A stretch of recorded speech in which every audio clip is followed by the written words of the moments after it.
This episode is sponsored in part by Heartlift International, a 501c3 nonprofit dedicated to making home and family the safest, most secure place on earth. Would you consider an end-of-the-year tax-deductible donation to Heartlift International? It sure would help expand our reach here on the podcast and in all of our teaching resources and writings. If you'd like to know more, please go to janellerardon.com/heartlift-international. And today, drumroll please, I have been waiting to make this announcement for quite some time. We are also sponsored in part by Beauty Counter. A few years ago, my beautiful Brooke invited me to learn more about safe products in the cosmetic industry. Well, I'm very happy to say I am now a brand advocate, which is what I've been waiting to bring to you so that I can share all that I have learned about clean beauty, because all beauty should be, that's a good should, clean beauty. In Beauty Counter's products, there are over 2,800 ingredients that are never used in their formulations. They call it the Never List.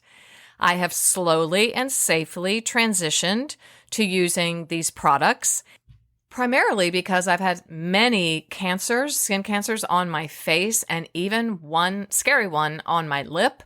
And so I remember through those incidences going, what am I putting on my face? What am I slathering all over my lips 24,000 times a day?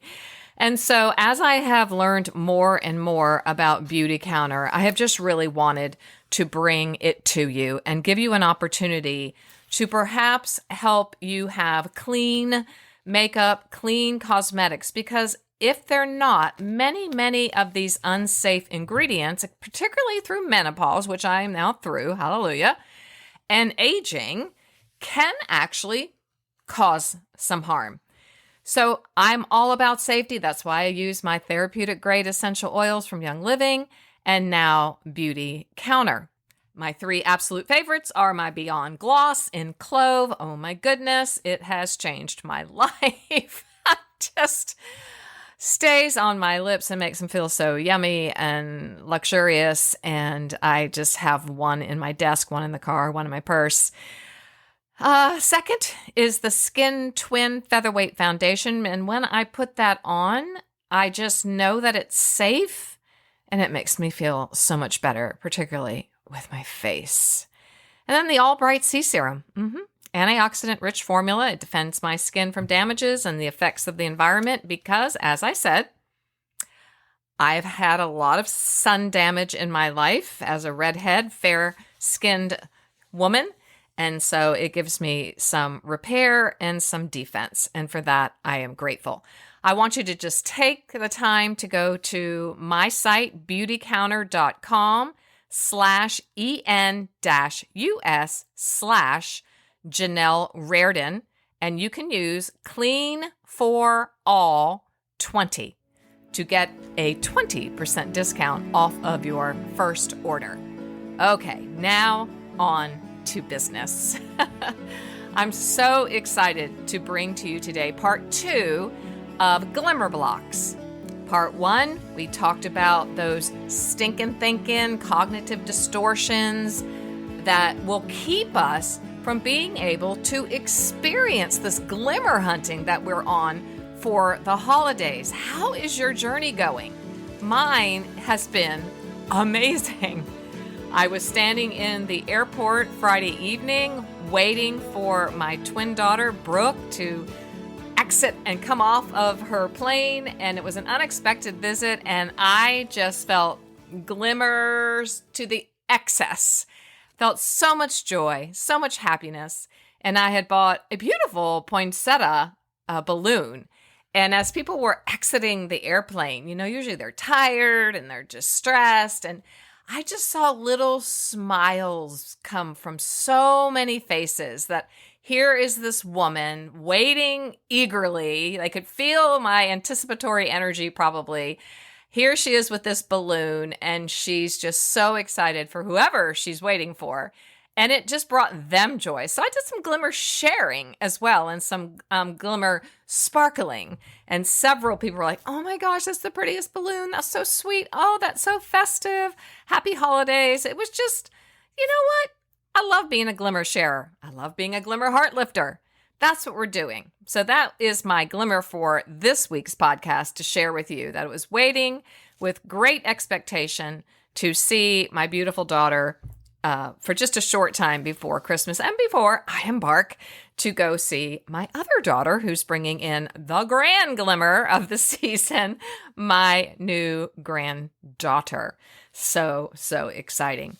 Just a reminder, what are glimmers, Janelle? What are glimmers? Well, they are micro doses, little mini doses of joy and happiness that help to ease us, to bring us calm, and they also bring us peace of mind. And I am telling you, I am really experiencing more joy in my life. I just got a bracelet, an ID bracelet, and put Joy Builder on it because that's just my new initiative. I have spent a lot of time on this podcast, a lot of time in my client practice, working on triggers and helping people heal from triggers. And the last few months, God has just been bringing to me so many things about how to build joy. What does it mean? How can we get joy? And I'm on a new mission and I'm pretty excited about it. I really, really would love to hear from you.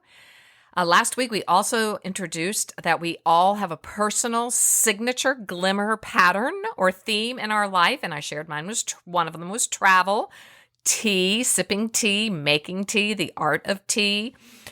What was your personal signature glimmer? I want to hear from you. Please, you know where to find me. Over on Instagram at Janelle Reardon or over on our brand new online homes, Substacks, Heart Lift Central. I'm going to meet you there, and I would really like to hear from you. Final way we can connect is through my weekly email, where you will get the notice that the podcast is live. You'll have the show notes and all the other links and additional resources, actually, that I throw in there for the week. So let's connect, okay? Let's end this year and begin next year being part of each other's lives. Nothing would give me more joy. So just in a quick review, because you know I can't help but review, we have been talking about these cognitive distortions.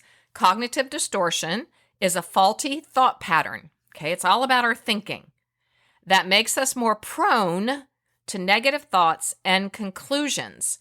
This type of thinking makes us forget to challenge our thought processes. We want to circle that because that's what we're doing here. We're challenging our thoughts. There's another huge concept that I'm going to bring to you very soon called metacognition, where we can actually replace a negative emotion with a positive emotion, which is what we're doing here. We're trying to at least transition, shift negative feelings, thoughts to something positive by joy building and by looking for glimmers. So this type of thinking makes us forget, all right? Cognitive distortions make us forget to challenge our thought process and look for evidence to the contrary or alternative solutions. We talked about several last week, so go and review those in part 1. Today, I want to take the time to talk about something called all or nothing thinking. All or nothing can also be called black and white thinking. If you've grown up in the faith tradition, you will be taught that a lot of prophetic people, a lot of prophets, they just see black and white. There's no gray. And there's a time and a place for that. Absolutely. But in our normal daily activities, we don't want to be all or nothing. That means I never have anything interesting to say. Remember those universal statements I was talking about? Always, never. Well, it isn't true that you never have anything interesting to say. So somewhere in your life, someone has spoken those hurtful words over you. And if you were little, you believed them, right? Another example is there's only two options, success or failure. This is common in the lives of perfectionists. If I can't do it well, I'm not going to do it at all. I'm not even going to try. And in fact, I might even sabotage it because I just know that if I can't do it well, then it's not worth even trying. I had a very, very meaningful, challenging conversation last week with a dear, dear, dear friend, a wise woman that I deeply respect. And she was challenging me about some things. And she said to me, Janelle, it's okay to just be a good enough mother. And I was like, I didn't say anything for a minute because it hit me really wrong and hard and like, oh, that's terrible. How can you even say that? And she was like, no, it's really okay. You're not going to be perfect. And do I not say that here all the time? That our goal is that we will be perfectly imperfect, or that I'm not a perfect parent. But yet, subconsciously, I must still feel that I can be or should be.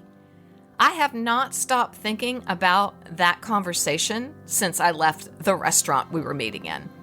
I drove home going, I'm a good enough mother. I'm a good enough wife. I'm a good enough friend. I'm a good enough faith follower. I'm a good enough therapist. I'm a good enough da-da-da-da-da-da. How does that fall on you? Are you easily one that will say, yeah, that's no problem for me? Because for her, she grew up in a very, very secure home. Incredibly godly father and mother. I knew them before I knew her. Her father was an elder at a church I attended in my early 20s as a baby Christian, and he prayed over me so many times. And when I found out when I was going to church with her, gosh, a decade ago, that was her father, I was like, wow, I can't believe you got to have him as a father. And she said he was as remarkable as you knew him to be. And so she looked at me across the table and she said, Janelle, I have secure attachment. I do. It's a blessing. You did not get that. So of course, any little comments, sometimes things that are said, you're going to take them really super personal. Remember, we were talking about personalization being a defense mechanism. And yet, it isn't. So I just learned so much that night. I couldn't wait to share that with you because that was yet another glimmer that I am moving towards really accepting the fact that I can just be good enough. Oh, please let me hear from you. Tell me I'm not alone. I don't want to be alone here. Goodness gracious. Okay, another cognitive distortion, another stinking thinking, is jumping to conclusions. Some will call this mind reading. As it is in all of psychology and psychiatry, there are many schools of thought, so you might hear things called this or that or the other, but for the sake of our conversation here today, we're going to call it jumping to conclusions.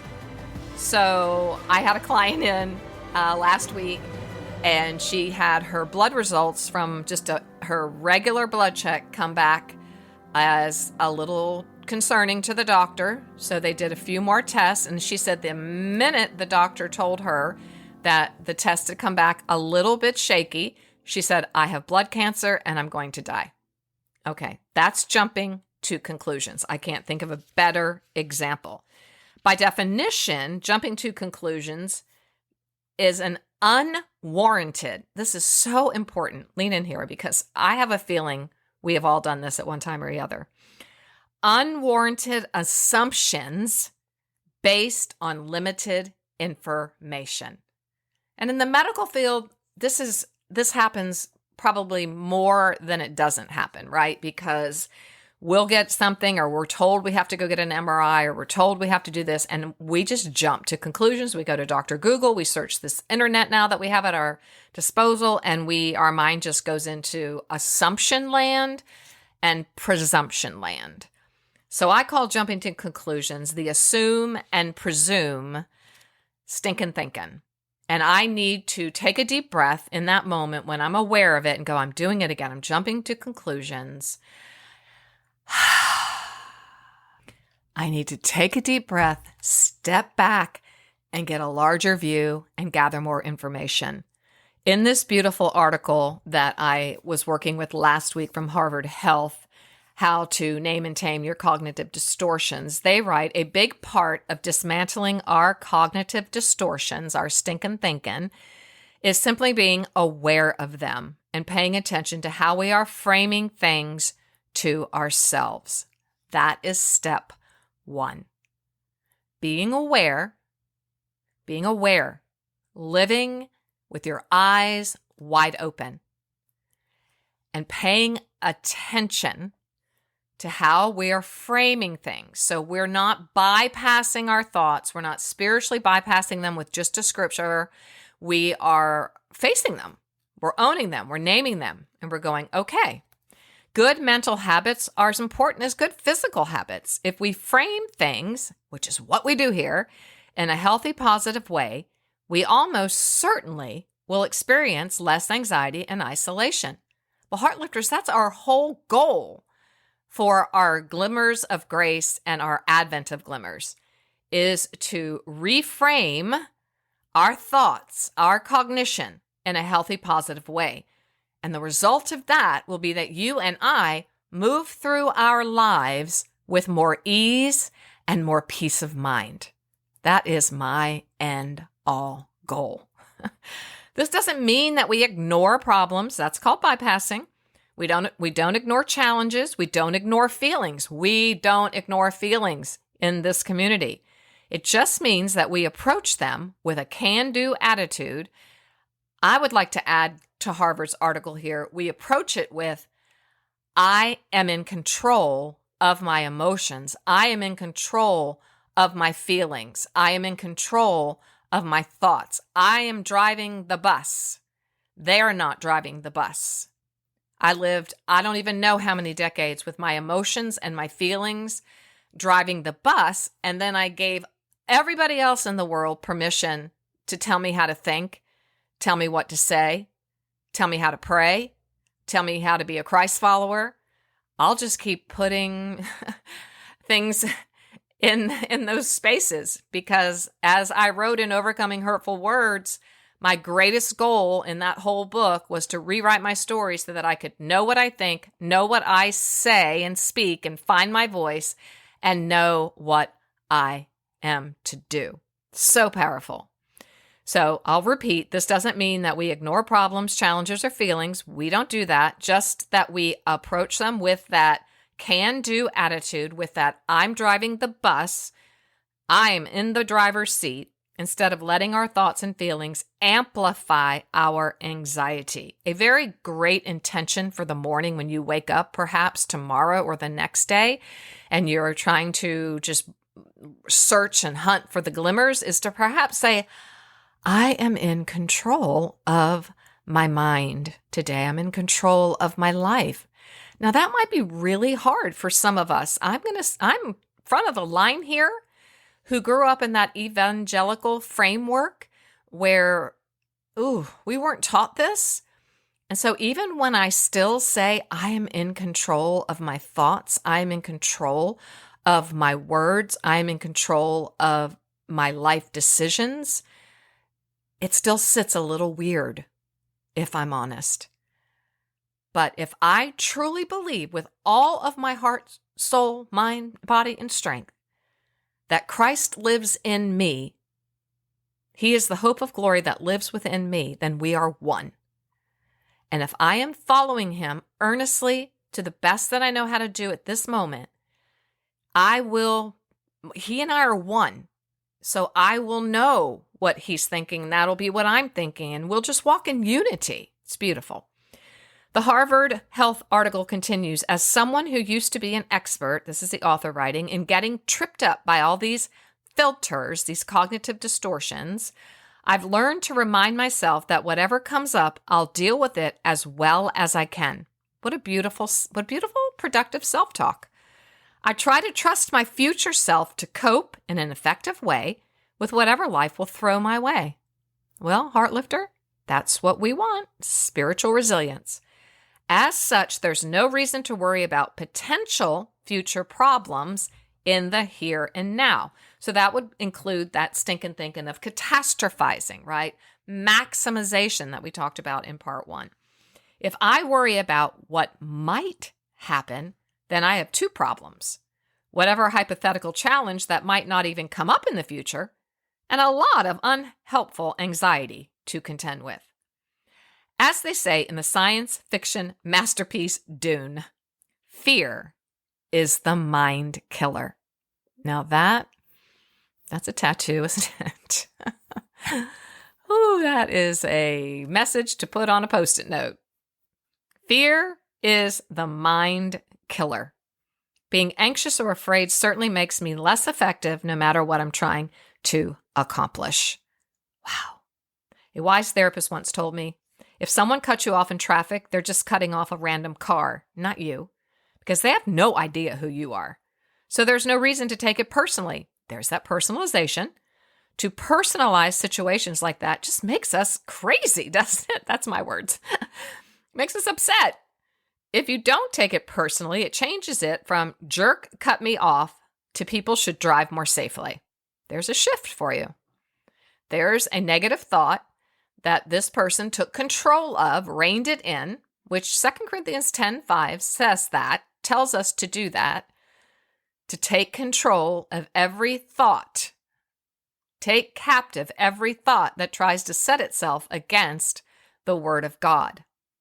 That's just what we're doing here. Take it captive. But we can't take it captive if we're not aware.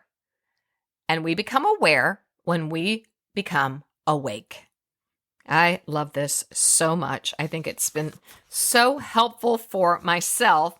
I can only hope it's been helpful for you. So the last 2 we're going to talk about is labeling. Boy, oh boy, this is a subject for an entire podcast, right? We live in a land of labels. Schools love labels. Coaches love labels. Athletic programs, labels, and more labels. So one particular label might be, I'm just fat. I'm just fat. I'm just not a healthy person. I'm a horrible person. Okay, here's the one I was dealing with. I'm a not good enough mom. I'm not good enough. I can do better. I should do better. But that's in a shaming way. Now we say here, I will do better. I can do better. And when I know better, I will do better. But there's no shame in that. There's just grace. Grace, and more grace. So labeling. What labels were placed on you as a child? Right? You know my story. I stood on the white line on my 6th birthday, and the label was, you are too loud. You talk too much. Well, hello. It's followed me throughout my life. You have too much joy. You were too perky. I guarantee you, I was just so perky that day on my birthday. I was so excited it was my birthday that I probably just couldn't handle and control all the big emotions that were in my body. And so that nun stuck me on that white line, and there I was, put in the world of shame. What about you? What labels were put on you? I'm just going to take a moment. You might have to come back to this if you're busy or driving. But come back. We're at minute 23. And think. Close your eyes. If you have a therapeutic oil, grab it. Doesn't really matter what it is. I like Envision. I like frankincense, stress away, and lavender mixed together. That's called the Memory Release Blend. Put some in your hands, swirl it around, release the fragrance, the essence of the fragrance, and breathe in. What picture comes to mind when I say to you, did someone put a label on you when you were young? Or maybe yesterday? Because you know what? We're always labeling people. Some of us, from the moment we meet them, we label these people. If you grew up in criticism or judgment, so what picture comes to mind? Maybe it's a memory. What picture comes to mind? Typically, it is the first picture or memory that passes through your brain, and it may not make any sense at all, but it's what your body is trying to tell you and signal you to. I want to consolidate this memory. I want to heal it. I want to put it away into that hippocampus, that filing cabinet in your brain, so that you will not be triggered anymore in your life. We're getting rid of these triggers so that you can experience all the glimmers in the world. So when you see that memory, you see that image in your mind, that picture, is there a negative thought that comes to mind? This typically can sound a bit shaming. It's not typically very nice. And when you hear that thought, how is it making you feel? What is the one word feeling that it's making you feel? If you're having trouble there, grab the feelings chart that's in the show notes and use it to help you find the word you can't find. So you have put the memory or the picture in your brain. You've identified the negative thought that comes against it. You are naming how you feel when you hear yourself that negative thought talk. And now I want you to locate where you feel it in your body. 4 steps. And breathe. Breathe the oils in, or just breathe. And notice any shifts. Sometimes it'll just fade away and you'll regain a sense of peace. And if you ever think of that memory again or see that picture in your brain, it has no effect on you because you have taken care of it. Just notice any shifts. Sometimes that feeling will get stronger and you just need to breathe in some more. Do some good box breathing. 4 deep breaths in, 4 deep breaths out, and notice what happens. And let it wash through you.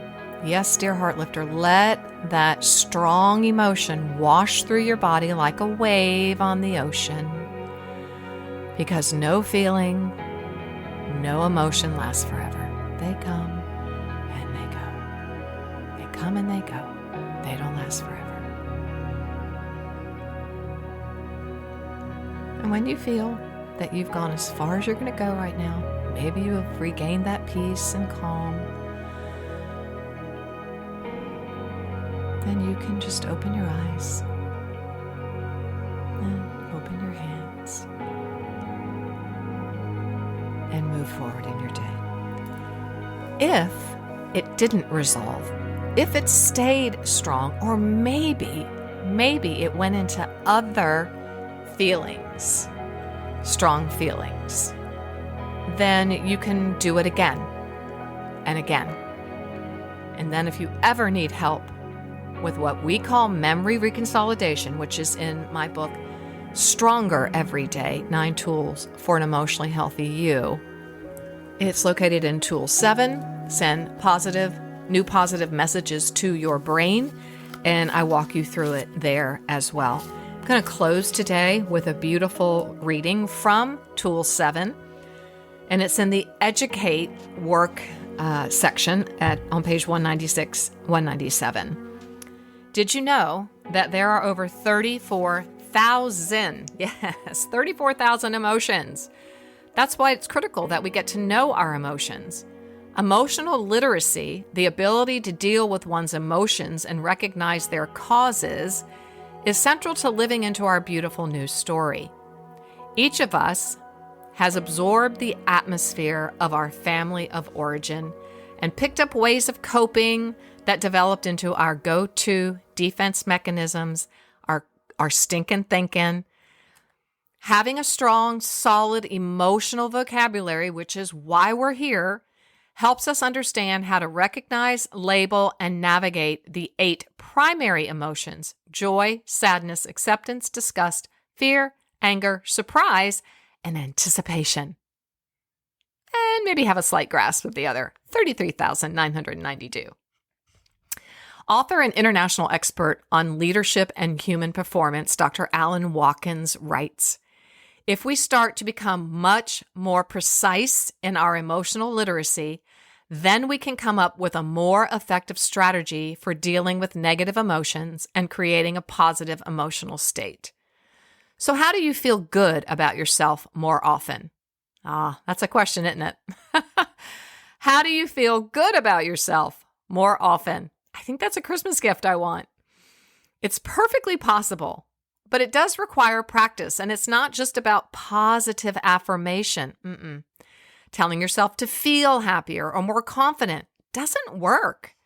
Instead, you have to feel the emotion, feel the feeling, not just think the thought. Wow.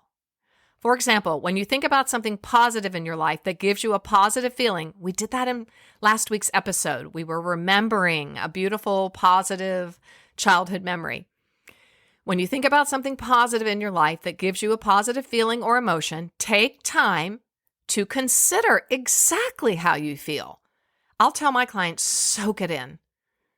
Let it soak into the deepest part of your being. Let your nervous system, all the receptors, open up like the suction cups on a starfish, open and close. Let them open up and take in all of that good feeling, all that goodness. Woo. Soak it up. Take extra time to consider exactly how you feel, where in your body you are feeling it. Articulate the emotion. Speak it out, right? Speak those healing words. Is it happiness, contentment, glee, delight? Is it awe? Revisit our beautiful conversation with licensed practitioner Jake Eagle in The Power and the Wonder of Awe. The more you practice feeling that feeling, the easier it will be to conjure up that emotion when you need it, right? When you need it to replace a negative emotion, even in the face of someone else trying to make you feel something more negative. We are in holiday training. It's not 101, it's kind of 201, really. It's a little bit past elementary. You need to learn to control your response in whatever situation you find yourself, to become response able. I love how he takes the word responsible and breaks it into response able. That is, able to respond in the way you choose. I'm just going to close with a heart-centering, grounding breath prayer. Just put your hand over your heart. As you inhale, think or say aloud, I breathe in joy. And as you exhale, I breathe out stress. I breathe in glimmers of grace. I exhale doubters, naysayers, joy wreckers. I breathe in peace, peace that passes all of my understanding. And I exhale disturbance, disruption, distraction. In Jesus' name.